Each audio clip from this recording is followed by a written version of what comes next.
Hello everybody, welcome to the Comic Game Movie Show. My name is Deshaun and today I am here to review Enola Holmes 2. Now, Enola Holmes is a very fun character. The first Enola Holmes came out about a year and a half ago, maybe 2 years ago now. And it stars Stranger Things is Millie Bobby Brown as Enola Holmes, along with Henry Cavill playing Sherlock Holmes. And very interesting, fun cast. The first Enola Holmes I thought was a really damn good movie. I thought it was a real breezy. It felt like a movie. It felt like a movie that would have been a bigger deal in the late 90s, early 2000s. Like if this movie had came out back in the day, it probably would have been a much bigger deal. Like this feels like one of those very classic, it's very witty, it was very well written. I thought the titular character Enola Holmes was very fun, very enthusiastic. It was like having a younger version of Sherlock who's also a girl, who's also the opposite sex, who's a female younger Sherlock Holmes in a sense, because she has this because while she is near or as smart as him, though you know they never really play that up too much, she's still inexperienced. She's still very youthful. She has this abundance of energy. Millie Bobby Brown plays her with this abundance of energy and wit, and the whole her talking to the camera thing, working through her process by talking to us, allows a bit of that. Allows a bit of self-aware humor, and that carries on through the sequel as well. Though it's not as heavy-handed as it was in the first movie, it's still pretty fun in the sequel as well. But the first Enola Holmes, I had a great time with. Like that movie I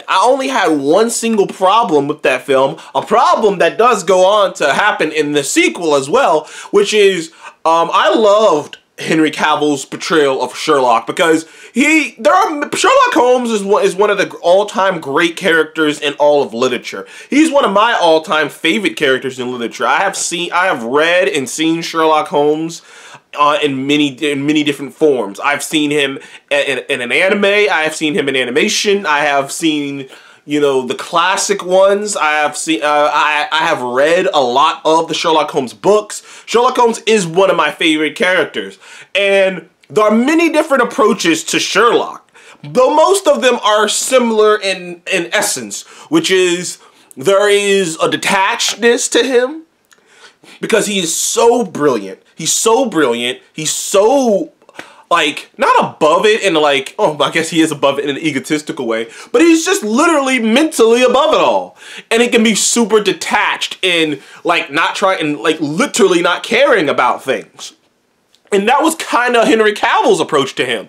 While Henry Cavill's a charming dude, so he brings his charm to playing Sherlock, there is this detachedness to him where all he can think of is clues and reading situations, and you know, and in this world he has this little sister who's a ball of energy, and she just wants to go and do things, and Sherlock is just kind of looking at her with this detachedness, just like, what are you doing? Why are you doing this? Makes no logical sense. And like, because he's like pure logic Sherlock. And it's kind of fun throughout the course of the two films that there is an arc with him and Enola, but I digress. The first Enola Holmes I thought was very fun. The actor they got to play Minecraft was very hateable. He was an annoying shit, as Minecraft tends to be in a lot of things. Minecraft is either Sherlock's, you know, Minecraft is a lot of things, but he wasn't the villain of the first movie, but he was definitely an obstacle.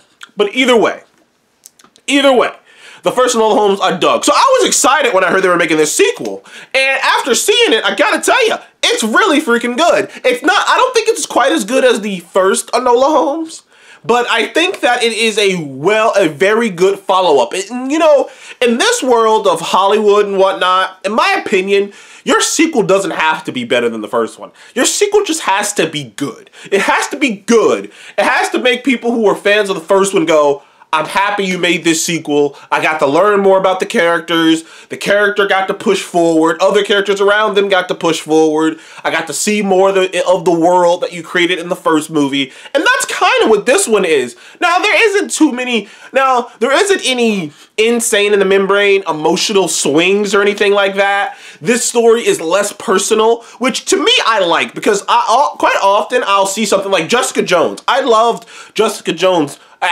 Jessica Jones for the most part, except that season 2. But it always bugged me that every single season revolved around something really personal. When it's a show about a cop, a bounty hunter, or someone with a job that lends itself, when the main protagonist has a job or something that lends itself to being in more situations than just personal situations, I'm often like, man, I would love to see an episode of this that has nothing to do with this dude's personal life. And I'd love to see an episode of a movie that's about, like, I don't know, like an outlaw that doesn't involve him fighting some dude who did him wrong once upon a time. I would love to see when you take away the personalness and it's right down to the skills and the, them just working a case. You know what I mean? And that's what this season 2, that's what Enola Holmes 2 really is. It is way less personal than the first one, because if you saw the first one was about her finding her missing mother. So it was real personal. It was about her just finding her mom. And figuring her, and it was a coming of age story and a detective story about her finding her mom. Whereas this one is a traditional classic, a girl goes missing. And after the events of the first Enola Holmes, Enola kind of had I think she got a nice pension of money after that, and a little bit of notoriety. Just a little. Because most of the claim kind of went to Sherlock. And at this point in time, this is I kind of forget this sometimes, but the Enola Holmes, at least these 2 movies, are kind of prequels to the events that would eventually happen in the Sherlock Holmes stories. Because at this point in time, Sherlock hasn't even met Watson. He's living on, I think it's 20... Is it 221 Baker Street? I think it's 221 Baker Street. But he's living on Baker Street, but he hasn't met Watson yet. He's a lot more chaotic. He's a lot more reclusive. He's still detached, but not as detached as he used to be. But, at this point in time, none of those events of what would happen in the Sherlock Holmes books have happened yet. But Sherlock Holmes is clearly a rising star. And, Enola, their relationship in this sequel is even better, actually. Their relationship, because they spend more time together in this sequel than the first one. And the vibe you really get is, in the beginning, and there's an arc for her character with Sherlock, and there's even an arc for Sherlock, because in the beginning, she reveres him. She sees him as what she wants to be. She feels like, if I can be as good as my older brother, if I can be as good as him, then I can prove, there's this undercurrent throughout the course of the film of women wanting to prove themselves as good. It's not that, women want to be I don't want to be better, or, this is I just want to prove that we can do this. And I can do this, be this. Because, obviously at the beginning, once she opens up her own detective agency, and half of the people coming in there are just like, oh, wait, what? You're just a little girl. Because she's supposed to be 18, I think, in the movie. I think Millie Bobby Brown in real life is 23, 22, something like that, 24. But either way, she's supposed to be 18. And they're confused. They're like, oh, not some people are like, oh, you're a girl. Other people are, you're young. And they're coming at her from that angle. So not only does she have overcome being a woman, but also her age, as you know how older people are. If they see a young person, they just assume that you don't know what the fuck you're talking about. So she's trying to overcome both of these things. While Sherlock is actually, it's funny because she wants what he has. She wants, I wanted the notoriety, all the cases. But then, then at a certain point she sees him, she meets him, she sees him again, obviously. And she's around him and he's kind of a miserable dude. Which is kind of Sherlock's curse, right? He's a miserable dude. He's a lonely dude. Granted, at a certain point in the movie, her mom actually says that perhaps she made a mistake of how she raised all of them to be so individual. Like, she puts so much emphasis on being individuals and essentially not needing anyone to thrive on your own, to be an independent thinker. And like, she raised them all the same way. And a part of Enola's arc is, for lack of a better term, to not be like Sherlock, to be something different than Sherlock. Even Sherlock at a certain point goes, I don't want you to be like me.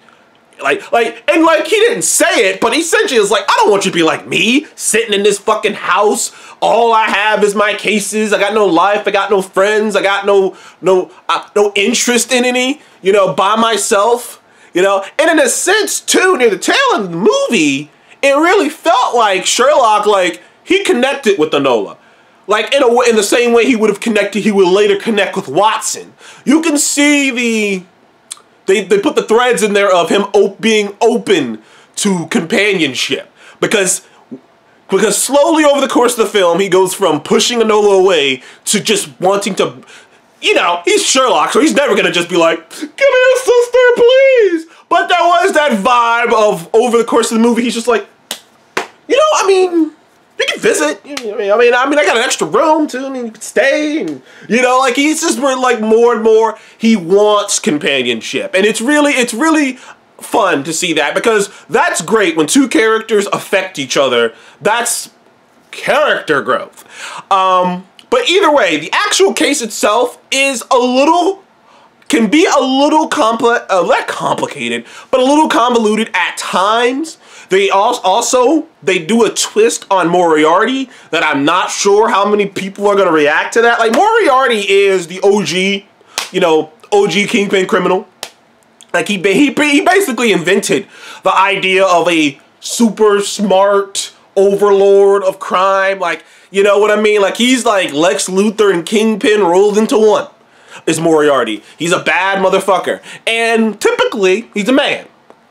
But in this, well, actually, I don't even know if I want to spoil it. I'm not even going to talk about it, because you'll see. But the twist they did with him was interesting. I liked it. I liked it and I didn't like it, because I didn't like that Moriarty showed up in this movie. The way they did it was a little, like, off-putting, because it was too much. Like, Moriarty is in-game level, okay? Moriarty is the fucking Thanos of the fucking Sherlock Holmes world. He is Sherlock Holmes' arch enemy. He is the big dog. He is his equal. And they just had him show up in the middle of, like, they just had him show up in the movie, and it was like, huh, okay, fine, I guess that's what we're doing. But either way, it was another fun movie. Millie Bobby Brown is also, once again, back to being really fun. You get more of her and Henry Cavill, which was obviously fun. Certain other characters show up. You don't see Minecraft in this one, which was kind of weird, but, you know, whatever. Minecraft's not, like, he's a deal, but he's not that big of a deal. They set up, they don't really set up a sequel, but they do set up pieces of a sequel. And overall, I had a great time with it. I don't think it's as good as the first Enola Holmes, but I think Enola Holmes 2 is a solid 8 out of 10, dude. It's a solid 8 out of 10. It's a fun little mystery. It's the classic small case that grows into something much bigger than what you could have ever thought it was going to be. You know how that goes, with fun banter, fun conversation. Character arcs go exactly where you imagine they would go. They progressed how they should have progressed. And the character is changed by the end. Learns a lesson, is changed by the end. And even she has an effect on her brother, Sherlock, in the end. Because, spoiler alert, at the very, very end of the movie, Watson shows up. He meets Watson. But he's only able to be open to Watson because he opened himself up to his sister. So, I like their dynamic. I really do. I really love Enola and Sherlock's dynamic. It just makes me, I want to see more of it. Like I wish this was a series and not a movie, you know?